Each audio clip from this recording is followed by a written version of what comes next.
ఒక పాట ట్యూన్ని ఇళయరాజా గారు కంపోజ్ చేశారంట. కానీ పాట విని అన్ని మెలడీ క్లాస్ సాంగ్స్ అయిపోతున్నాయి. చిరంజీవి గారు, శ్రీదేవి గారు అంటే మాస్ సాంగ్ ఎక్స్పెక్ట్ చేస్తారు కదా అని గట్టిగానే అభ్యంతరం వచ్చింది. రాఘవేంద్రరావు గారు ఆలోచనలో పడ్డారు. కానీ దత్తు గారికి రాజా గారి ట్యూన్ మార్చడం ఇష్టం లేదు. అప్పుడు వేటూరి గారు, మహానుభావుడు, ఇదే ట్యూన్ని మాస్ సాంగ్ చేస్తాను చూడండి అన్నాడు. అలా అబ్బని తీయని దబ్బా రాశారు. క్లాస్ ట్యూన్ని తెలుగు సినిమా హిస్టరీలో బిగ్గెస్ట్ మాస్ ట్యూన్గా తయారు చేశారు ఆ ఇద్దరు లిజెండ్స్, ఇళయరాజా అండ్ వేటూరి.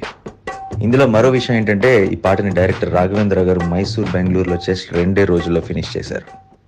అదే మళ్ళీ మరో సాంగ్లో దేవకన్య మొదటిసారి మానస సరోవరంలో రావడం, అందాలలో మహోదయం పాట పిక్చరైజ్ చేయడానికి రాఘవేంద్ర గారు 11 రోజులు టైం తీసుకున్నారు. మరో పాట దినక్కుత్త దినక్కుర్రో, ఈ పాటకు కూడా వాహిని స్టూడియోలోనే భారీ సెట్ వేశారు. షూటింగ్ అయిపోగానే శ్రీదేవి గారు హిందీ సినిమా షూటింగ్కి ఫారెన్ వెళ్ళిపోవాలి.